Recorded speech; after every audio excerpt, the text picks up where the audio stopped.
বিসমিল্লাহির রহমানির রহিম। ন্যাশনাল কলেজের স্কুল শাখার নবম দশম শ্রেণীর শিক্ষার্থীদের স্বাগত জানাচ্ছি।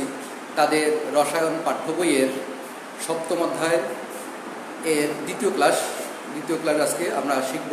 গত ক্লাসে আমরা শিখেছি ভৌত এবং রাসায়নিক পরিবর্তন সম্পর্কে। আজকে আমরা শিখব বিভিন্ন রাসায়নিক বিক্রিয়ার প্রকারভেদ। তো আমরা শুরু করি রাসায়নিক বিক্রিয়ার প্রকারভেদ।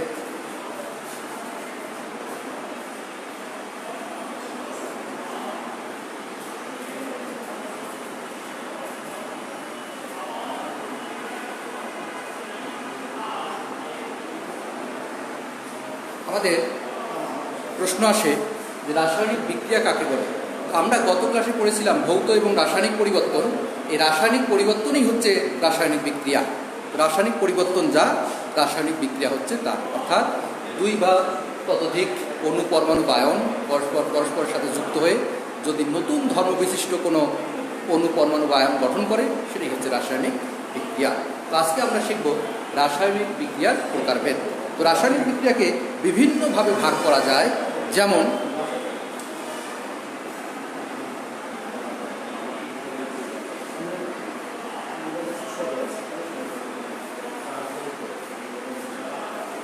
যদি আমরা বিক্রিয়ার দিক এর উপর ভিত্তি করে প্রকারভেদ করি, বিক্রিয়ার দিক, তাহলে আমরা দুইভাবে ভাগ করতে পারি, একমুখী,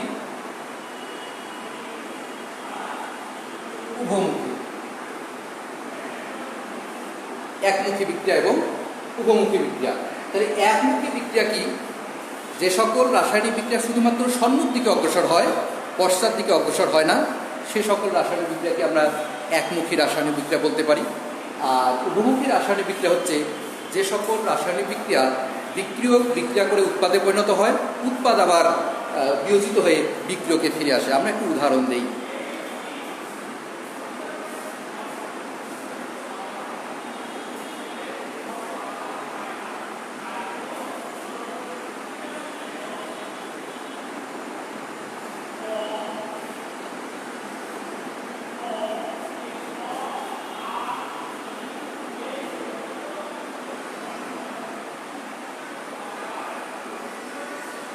এখানে এক নম্বর বিক্রিয়ায় দেখা যাচ্ছে পটাশিয়াম ক্লোরাইডকে যদি আমরা তাপ দেই, তাহলে পটাশিয়াম ক্লোরাইড এবং অক্সিজেন গ্যাস তৈরি হবে।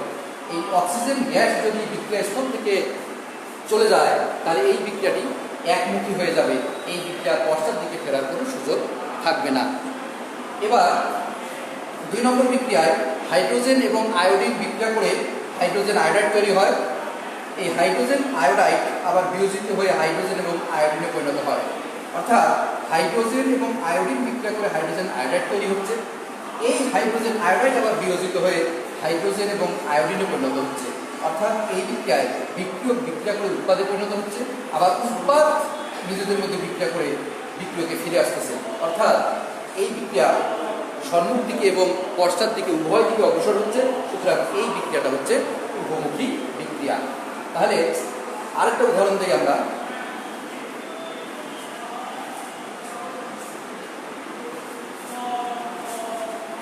আরেকটা উদাহরণ দিই, যেমন নাইট্রোজেন এবং হাইড্রোজেন বিক্রিয়া করে অ্যামোনিয়া তৈরি করে।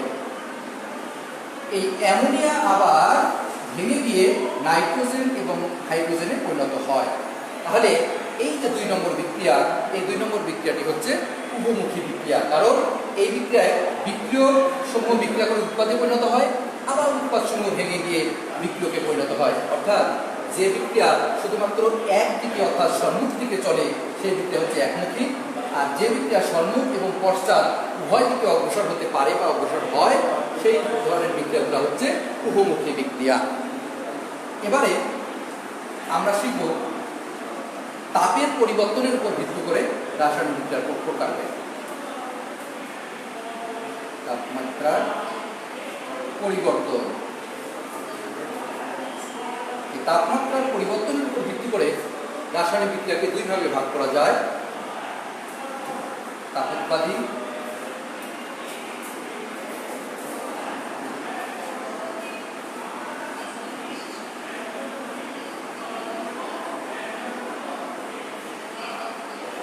তাহলে তাপমাত্রা পরিবর্তনের উপর ভিত্তি করে রাসায়নিক বিক্রিয়াকে দুই ভাগে ভাগ করা যায়। একটা হচ্ছে তাপ উৎপাদী বিক্রিয়া এবং অপরটা হচ্ছে তাপ হারি বিক্রিয়া। তাহলে আমরা একটু উদাহরণ দেই।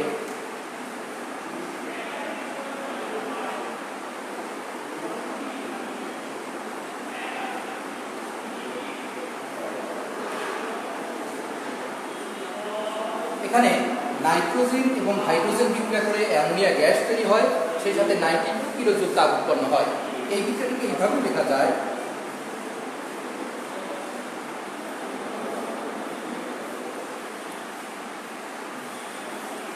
তাহলে এই বিক্রিয়ায় নাইট্রোজেন এবং হাইড্রোজেন গ্যাস বিক্রিয়া করে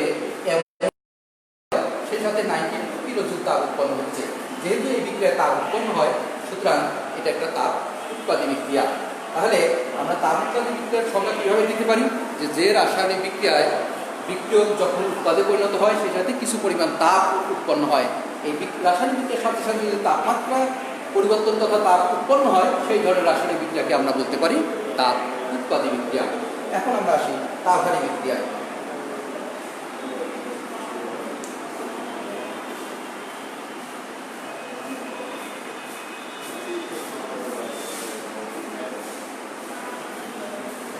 এখানে ফসফরাস পেন্টাক্লোরাইড বিয়োজিত হয়ে ফসফরাস ট্রাইক্লোরাইড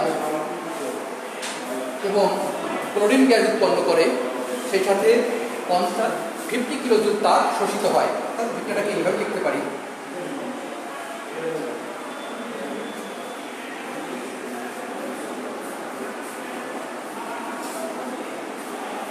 এই রাসায়নিক বিক্রিয়ায় অর্থাৎ ফসফরাস পেন্টাক্লোরাইডের বিয়োজন বিক্রিয়ায় আমরা যদি 50 কিলোজুল তাপ প্রয়োগ করি, তাহলে ফসফরাস পেন্টাক্লোরাইড বিয়োজিত হয়ে ফসফরাস ট্রাইক্লোরাইড এবং ক্লোরিন গ্যাসে পরিণত হয়। এই বিক্রিয়ায় যেহেতু 50 কিলোজুল তাপ প্রয়োগ করলে বিক্রিয়া সম্পন্ন হয়, সুতরাং এটা একটা তাপ হারি বিক্রিয়া। আমরা একটু গ্রাফ আকারে দেখে আসি।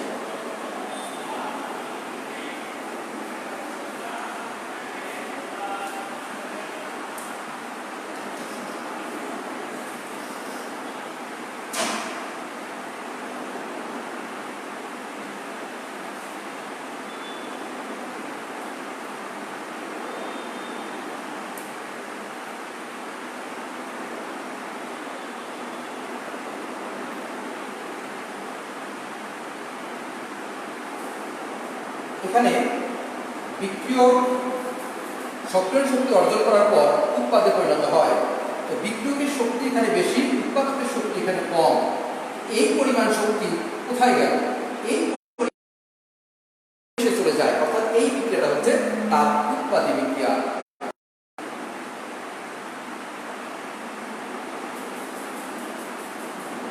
তাহলে তাপ উৎপাদী বিক্রিয়ার ক্ষেত্রে কি হবে? বিক্রিয়কের যে শক্তি, এটা আমরা শক্তি দিতে পারি, এটা হচ্ছে বিক্রিয়ার ধারা। তাহলে বিক্রিয়ক এই পরিমাণ শক্তি অর্জন করার পর উৎপাদে পরিণত হলো এবং দেখা যাচ্ছে উৎপাদের শক্তি কম, বিক্রিয়কের শক্তি বেশি। তাহলে এই শক্তিটুকু পরিবেশে চলে যায়, অর্থাৎ এই ধরনের রাসায়নিক বিক্রিয়া হচ্ছে তাপ উৎপাদী বিক্রিয়া। তাহলে তাপ হারি বিক্রিয়ার গ্রাফটা কিরকম হবে?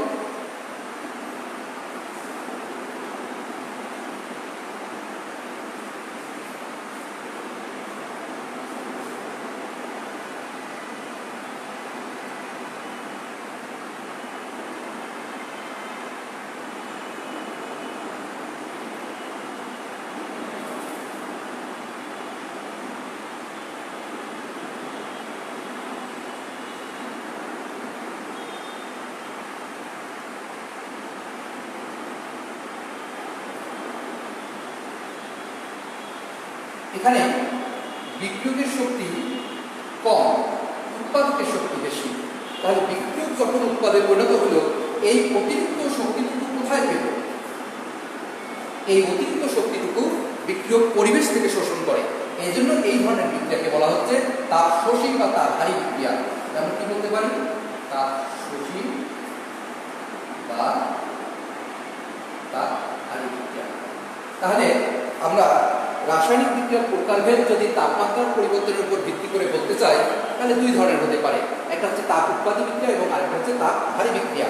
তো তাপ উৎপাদী বিক্রিয়ায় তাপ উৎপন্ন হবে, বিক্রিয়ক যখন উৎপাদে পরিণত হবে সেই সাথে কিছু পরিমাণ তাপ উৎপন্ন হবে। আর তাপহারী বিক্রিয়ায় বিক্রিয়ক উৎপাদে পরিণত হতে হলে অবশ্যই সেখানে পরিবেশ থেকে তাপ শোষণ হবে। এই তাপ শোষণ করার পর যদি কোনো বিক্রিয়ক উৎপাদে পরিণত হয়, তখন এই ধরনের রাসায়নিক বিক্রিয়াকে আমরা বলতে পারি তাপহারী বিক্রিয়া। এবারে আমরা শিখব ইলেকট্রন আদান প্রদানের উপর ভিত্তি করে রাসায়নিক বিক্রিয়ার প্রকারভেদ।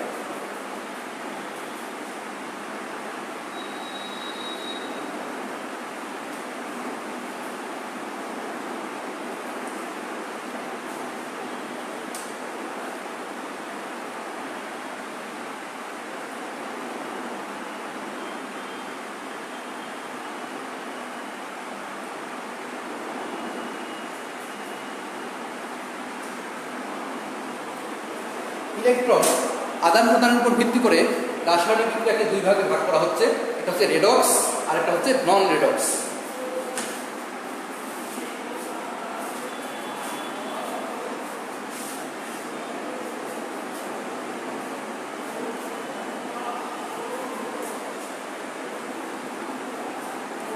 তাহলে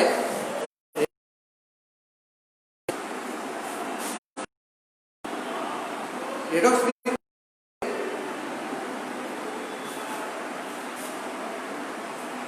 যে রাসায়নিক বিক্রিয়ায় ইলেকট্রন আদান প্রদান ঘটে সেই রাসায়নিক বিক্রিয়াগুলোকে বলা হচ্ছে রেডক্স বিক্রিয়া। আর যে বিক্রিয়ায় ইলেকট্রন আদান প্রদান হয় না সেই রাসায়নিক বিক্রিয়াগুলোকে বলা হচ্ছে নন রেডক্স রাসায়নিক বিক্রিয়া। এখন রেডক্স বিক্রিয়া কোনগুলা আমরা যাই।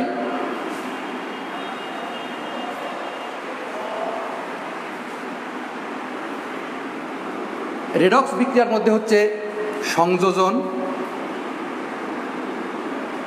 অথবা সংশ্লেষণ,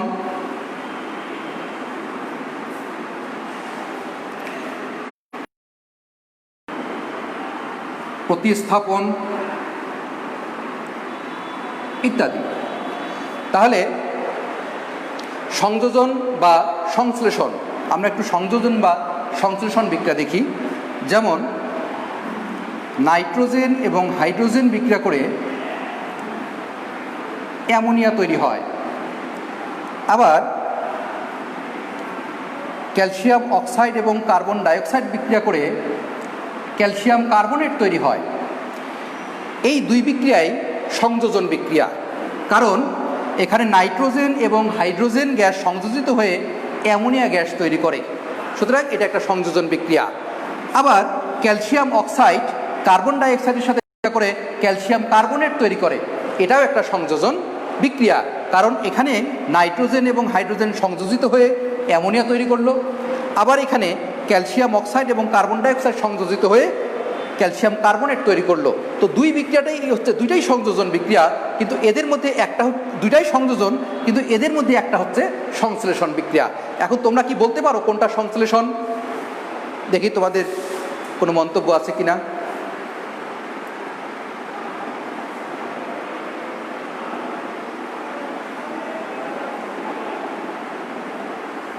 না, তোমরা কেউ কিছু লেখো নাই। তাহলে আমি বলে দেই, এখানে প্রথম বিক্রিয়াটা সংশ্লেষণ বিক্রিয়া। কেন?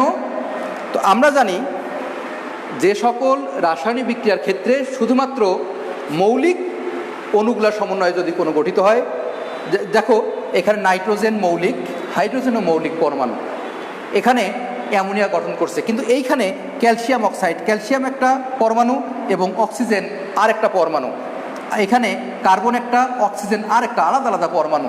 তাহলে যদি মৌলিক পরমাণু সমন্বয়ে গঠিত হয় তাহলে সেই ধরনের সংযোজন বিক্রিয়া হচ্ছে সংশ্লেষণ বিক্রিয়া। আর যদি যৌগিক হয়, যেমন এটা একটা যৌগ, এটা একটা যৌগ, এখানে ক্যালসিয়াম অক্সিজেনের সাথে যুক্ত হয়ে ক্যালসিয়াম অক্সাইড হয়, এখানে কার্বন অক্সিজেনের সাথে যুক্ত হয়ে কার্বন ডাইঅক্সাইড হয়। সুতরাং এখানে যদি আমরা ক্যালসিয়ামের সাথে বিক্রিয়া করে ক্যালসিয়াম অক্সাইড, এই বিক্রিয়াটা আমাদের যেমন সংযোজন তেমনই আবার সংশ্লেষণ। আবার কার্বনের সাথে অক্সিজেন বিক্রিয়া করে কার্বন ডাইঅক্সাইড হয়, এটা যেমন সংযোজন তেমনই আবার সংশ্লেষণ। তাহলে এখানে এই বিক্রিয়াটা আমাদের হতে পারে না, কারণ এখানে ক্যালসিয়াম এবং অক্সিজেন আগে থেকেই যৌগ গঠন করে ক্যালসিয়াম অক্সাইড তৈরি করে, এখানে কার্বন অক্সিজেনের সাথে যুক্ত হয়ে কার্বন ডাইঅক্সাইড তৈরি করে। সুতরাং এই বিক্রিয়া দুটার মধ্যে এই প্রথম বিক্রিয়াটা হচ্ছে আমাদের সংশ্লেষণ বিক্রিয়া। আর যদি একটা প্রশ্ন আমি তোমাদের করি তাহলে তোমরা উত্তর দিতে পারবে কিনা জানি না, যে যদি প্রশ্ন আসে এরকম যে সকল সংশ্লেষণ বিক্রিয়াই সংযোজন বিক্রিয়া, কিন্তু সকল সংযোজন বিক্রিয়া সংশ্লেষণ বিক্রিয়া নয়। দেখি তোমরা কেউ কিছু লিখছো কিনা।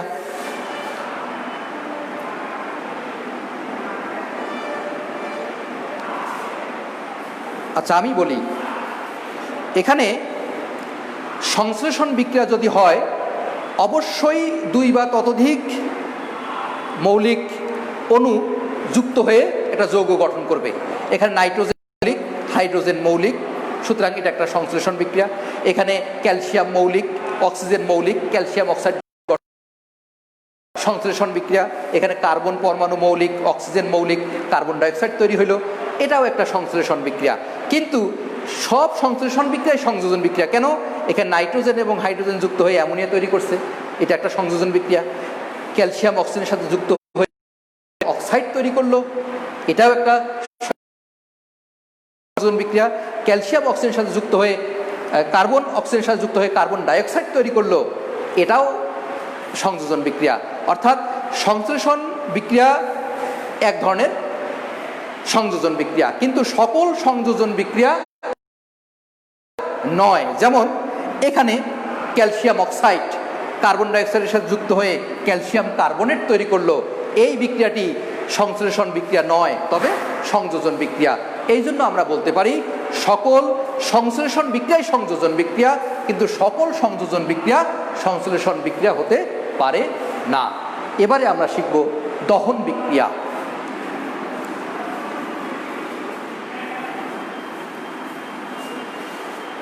দহন বিক্রিয়া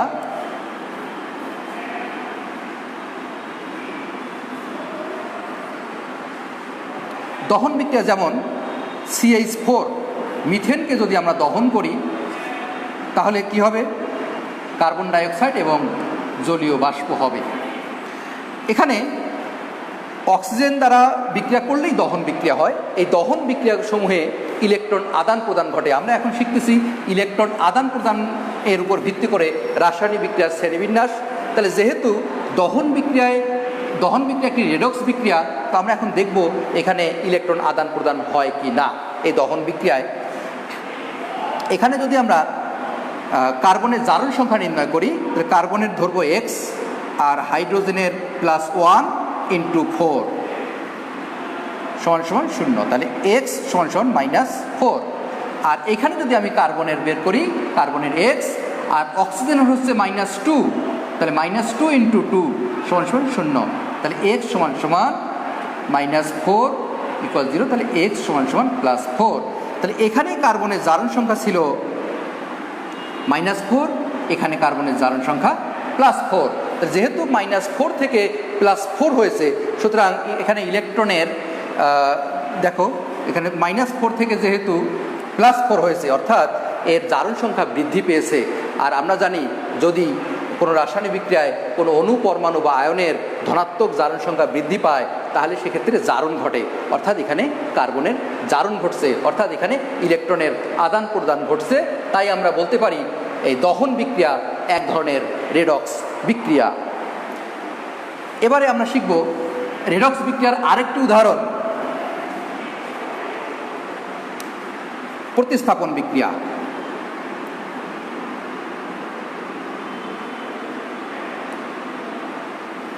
যেমন জিঙ্ক প্লাস কপার সালফেট,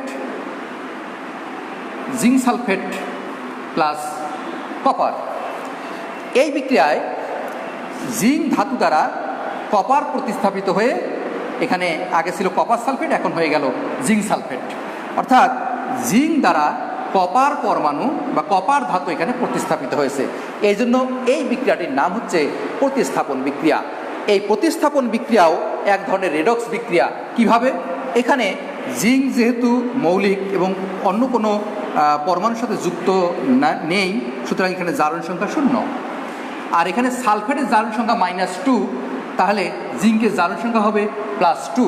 তাহলে যেহেতু জিঙ্ক এখানে 0 থেকে +2 হয়েছে, অর্থাৎ জিঙ্কের ধনাত্মক জারণ সংখ্যা বৃদ্ধি পেয়েছে,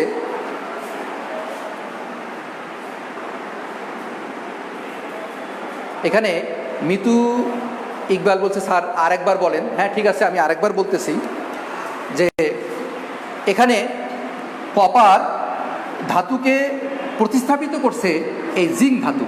তাহলে জিঙ্ক কপারকে প্রতিস্থাপিত করে, আগে ছিল কপার সালফেট, এখন কপারকে প্রতিস্থাপিত করে জিঙ্ক এখানে বসছে। তাহলে কি হয়ে গেল? Zinc sulphate. অর্থাৎ এখানে জিঙ্ক দ্বারা কপার পরমাণু প্রতিস্থাপিত হয়েছে। সুতরাং এই ধরনের বিক্রিয়াগুলো হচ্ছে প্রতিস্থাপন বিক্রিয়া। আর এই প্রতিস্থাপন বিক্রিয়া যে রেডক্স বিক্রিয়া, সেটা আমরা কীভাবে বুঝবো? এখানে জিঙ্কের জারণ সংখ্যা ছিল 0 এবং এখানে জিঙ্কের জারণ সংখ্যা হচ্ছে +2। অর্থাৎ আগে ছিল 0, পরে হলো +2, অর্থাৎ ধনাত্মক জারণ সংখ্যা 2 বৃদ্ধি পেয়েছে। অর্থাৎ এখানে জিঙ্ক 2টা ইলেকট্রন ছেড়ে দিয়ে জিঙ্ক আয়নে পরিণত হয়েছে। আবার এখানে কপারের জারণ সংখ্যা ছিল 2+, আর এখানে কপারের জারণ সংখ্যা 0। অর্থাৎ 2+ থেকে 0 হয়েছে, ধনাত্মক জারণ সংখ্যা হ্রাস পেয়েছে, অর্থাৎ এখানে বিজারণ ঘটছে। কপার 2+, 2টা ইলেকট্রন গ্রহণ করে কপার ধাতুতে পরিণত হলো। এই ধরনের বিক্রিয়ায় ইলেকট্রন আদান প্রদান হচ্ছে, অর্থাৎ প্রতিস্থাপন বিক্রিয়াও হচ্ছে এক ধরনের রেডক্স বিক্রিয়া। আমরা এখন একটু নন রেডক্স বিক্রিয়ার দিকে যাই।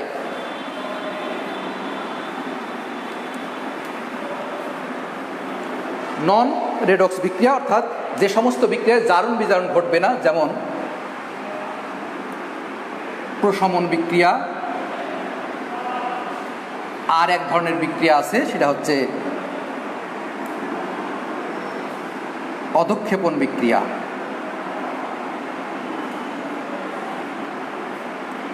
তাহলে প্রশমন বিক্রিয়া অ্যাসিড এবং ক্ষার, যেমন HCl এবং সোডিয়াম হাইড্রোক্সাইড বিক্রিয়া করে সোডিয়াম ক্লোরাইড এবং পানি তৈরি করে।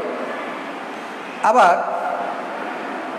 Sulphuric acid plus calcium hydroxide, calcium sulphate এবং পানি তৈরি হবে। এখানে অ্যাসিড এবং ক্ষার বিক্রিয়া করে লবণ এবং পানি, এখানেও অ্যাসিড এবং ক্ষার বিক্রিয়া করে লবণ এবং পানি তৈরি হচ্ছে। তো অ্যাসিড ক্ষার বিক্রিয়া করে যদি লবণ পানি তৈরি হয়, এই ধরনের বিক্রিয়াগুলোকে বলা হচ্ছে প্রশমন বিক্রিয়া, অর্থাৎ অম্ল ক্ষারক একটা আরেকটার শক্তিমাত্রাকে নিউট্রাল করে। এই জন্য এই ধরনের বিক্রিয়াকে বলা হচ্ছে প্রশমন বিক্রিয়া। এই প্রশমন বিক্রিয়ায় জারণ বিজারণ ঘটে না বা ইলেকট্রন আদান প্রদান হয় না। কিভাবে হয়, কেন হয় না, আমরা একটু দেখি। এখানে সোডিয়ামের +1, এখানেও সোডিয়ামের +1, এখানে ক্লোরিনের -1, এখানেও ক্লোরিনের -1। অর্থাৎ এখানে যদি আবার হাইড্রোজেনের +1, এখানেও হাইড্রোজেনের +1, অক্সিজেনের -2, এইখানেও অক্সিজেনের -2। অর্থাৎ এক্ষেত্রে কোনো মৌলেরই ধনাত্মক জারণ সংখ্যা বৃদ্ধি বা হ্রাস পায়নি। সুতরাং এক্ষেত্রে জারণ বিজারণ হয়নি। আর যেহেতু জারণ বিজারণ হয়নি, সুতরাং এটা নন রেডক্স বিক্রিয়া। যেহেতু জারণ বিজারণ ঘটে না, সুতরাং এই বিক্রিয়াটা হচ্ছে নন রেডক্স বিক্রিয়া। তোমরা নিচের বিক্রিয়াটা নিজেরাই একটু ট্রাই করো তো, নিচের বিক্রিয়াটা তোমরা নিজেরাই একটু ট্রাই করো।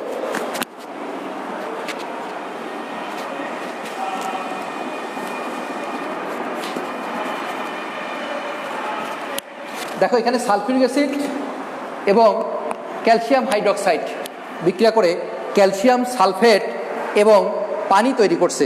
তো এই বিক্রিয়াটাও নন রেডক্স। কেন নন রেডক্স? তোমরা দেখো এখানে হাইড্রোজেনের ধনাত্মক জারণ সংখ্যা +1, ক্যালসিয়ামের +2, সালফেটের -2।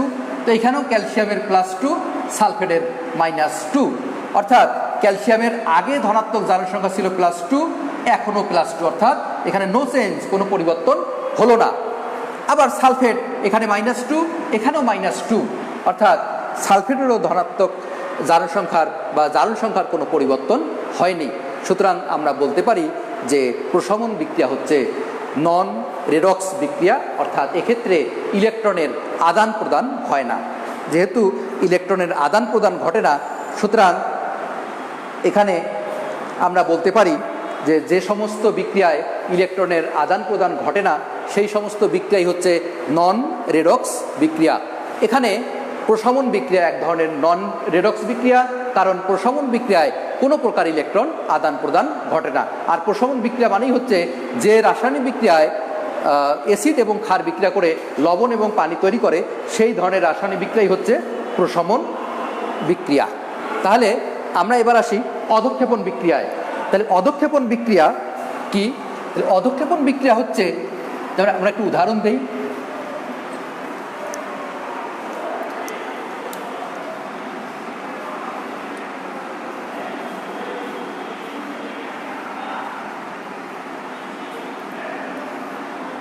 যেমন সোডিয়াম ক্লোরাইড এবং সিলভার নাইট্রেট যদি বিক্রিয়া করানো হয় তাহলে সিলভার ক্লোরাইডের অধঃক্ষেপ পড়ে এবং সোডিয়াম নাইট্রেট তৈরি হয়। যেহেতু এখানে সিলভার ক্লোরাইডের অধঃক্ষেপ তৈরি হলো, এই জন্য এই ধরনের বিক্রিয়াগুলোকে বলা হচ্ছে অধঃক্ষেপণ বিক্রিয়া। আর একটা বিক্রিয়া আমরা দেখে আসি, যেমন সোডিয়াম সালফেট যদি আমরা নিই এবং বেরিয়াম নাইট্রেট যদি যোগ করি তাহলে কি হবে? বেরিয়াম সালফেট হবে এবং সোডিয়াম নাইট্রেট হবে। এই দুই বিক্রিয়ায় এখানে ক্যালসিয়াম ক্লোরাইডের অধঃক্ষেপ পড়ে, এখানে বেরিয়াম সালফেটের সাদা অধঃক্ষেপ তৈরি হয়। তো আমরা দেখি এই অধঃক্ষেপণ বিক্রিয়ায় ইলেকট্রনের আদান প্রদান ঘটে কি না। তো এখানে সোডিয়ামের ধনাত্মক জারণ সংখ্যা হচ্ছে +1, এখানেও +1, ক্লোরাইডের -1, এখানেও -1, সিলভারের +1, নাইট্রেটের -1, এখানেও সিলভারের +1, নাইট্রেটের -1, এখানে sulphate -2, sodium +1, barium +2, nitrate -1, barium 2+, sulphate 2-, sodium +1, nitrate -। তাহলে আমরা এখন দেখি প্রথম বিক্রিয়ায় কি ঘটনা ঘটল। প্রথম বিক্রিয়ায় সোডিয়ামের ধনাত্মক জারণ সংখ্যা ছিল +1, এখানেও +1, অর্থাৎ ইলেকট্রন আদান প্রদান হলো না। এখানে ক্লোরাইড -1, এখানেও ক্লোরাইড -1, অর্থাৎ এক্ষেত্রেও ইলেকট্রনের আদান প্রদান হয়নি।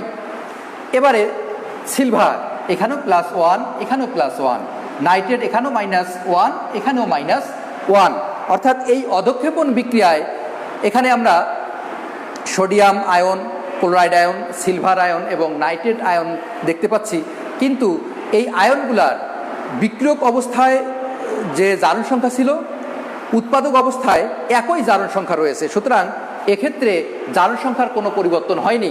যেহেতু জারণ সংখ্যার কোনো পরিবর্তন হয়নি, সুতরাং এই বিক্রিয়াটা নন রেডক্স বিক্রিয়া। এবার সোডিয়াম সালফেট, এখানে সোডিয়ামের +1, সালফেটের -2, এখানেও সোডিয়ামের +1, সালফেটের -2, বেরিয়াম এখানে +2, এখানেও বেরিয়াম +2, নাইট্রেট -1, এখানেও নাইট্রেটের -1, অর্থাৎ এক্ষেত্রেও কোনো অনুপরমাণু বা আয়ন বা যৌগমূলকের জারণ সংখ্যার কোনো পরিবর্তন ঘটেনি। সুতরাং এই বিক্রিয়াটিও হচ্ছে একটি নন রেডক্স বিক্রিয়া। তাহলে আমরা বলতে পারি অধঃক্ষেপণ বিক্রিয়াও হচ্ছে নন রেডক্স বিক্রিয়া। তাহলে আমরা আজকে কি কি বিষয় নিয়ে আলোচনা করলাম? আমরা প্রথমত শিখলাম রাসায়নিক বিক্রিয়া কাকে বলে। তো আমরা গত ক্লাসে যে ভৌত এবং রাসায়নিক পরিবর্তন করেছিলাম, এই ভৌত পরিবর্তন এবং রাসায়নিক পরিবর্তনের মধ্যে এই রাসায়নিক পরিবর্তনই হচ্ছে রাসায়নিক বিক্রিয়া। এবারে আসি রাসায়নিক বিক্রিয়ার প্রকারভেদ। তো রাসায়নিক বিক্রিয়ার দিকের উপর ভিত্তি করে ভাগ করা যায়, এরপর তাপের পরিবর্তনের উপর ভিত্তি করে ভাগ করা যেতে পারে। এবার ইলেকট্রন আদান প্রদানের উপর ভিত্তি করেও রাসায়নিক বিক্রিয়াকে দুই ভাগে ভাগ করা যেতে পারে। যেমন যদি আমরা বিক্রিয়ার দিকের উপর ভিত্তি করে রাসায়নিক বিক্রিয়া শ্রেণীবিন্যাস করতে যাই তাহলে দুই ধরনের হতে পারে, একমুখী বিক্রিয়া, দুই উভমুখী বিক্রিয়া। অর্থাৎ যে বিক্রিয়া শুধু সম্মুখ দিকে অগ্রসর হবে, পশ্চাৎ দিকে অগ্রসর হবে না, সেই ধরনের রাসায়নিক বিক্রিয়াগুলোই হচ্ছে একমুখী রাসায়নিক বিক্রিয়া। যেমন পটাশিয়াম ক্লোরাইডকে যদি আমরা তাপ দেই, পটাশিয়াম ক্লোরাইড আর অক্সিজেন গ্যাস তৈরি হবে। এই ধরনের রাসায়নিক বিক্রিয়া হচ্ছে একমুখী। এবার উভমুখী, যেমন নাইট্রোজেন আর হাইড্রোজেন গ্যাস বিক্রিয়া করে অ্যামোনিয়া গ্যাস তৈরি হয়, এই অ্যামোনিয়া গ্যাস ভেঙে আবার নাইট্রোজেন গ্যাস এবং হাইড্রোজেন গ্যাসে ফেরত আসে। অর্থাৎ এই ধরনের রাসায়নিক বিক্রিয়াগুলো হচ্ছে উভমুখী রাসায়নিক বিক্রিয়া। তাহলে বিক্রিয়ার দিকের উপর ভিত্তি করে আমরা দুইটা ভাগে ভাগ করতে পারি, একমুখী রাসায়নিক বিক্রিয়া, উভমুখী রাসায়নিক বিক্রিয়া।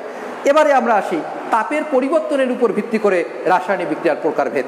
তো তাপের পরিবর্তনের উপর ভিত্তি করে আমরা দুইভাবে ভাগ করতে পারি, এক তাপ উৎপাদী বিক্রিয়া, দুই তাপহারী বিক্রিয়া। তো যে সকল রাসায়নিক বিক্রিয়ায় বিক্রিয়ক থেকে উৎপাদে পরিণত হওয়ার সাথে সাথে কিছু পরিমাণ তাপ নির্গত হয়, এই ধরনের রাসায়নিক বিক্রিয়াকে বলা হচ্ছে তাপ উৎপাদী বিক্রিয়া। আবার যে সকল রাসায়নিক বিক্রিয়ায় বিক্রিয়ক থেকে উৎপাদে পরিণত হওয়ার সাথে সাথেই আবার তাপমাত্রার হ্রাস পায়, অর্থাৎ এই ধরনের রাসায়নিক বিক্রিয়াকে বলা হচ্ছে তাপহারী। তাহলে তাপ উৎপাদী এবং তাপহারী, তাপের পরিবর্তনের উপর ভিত্তি করে এই দুইভাবে আমরা ভাগ করতে পারি।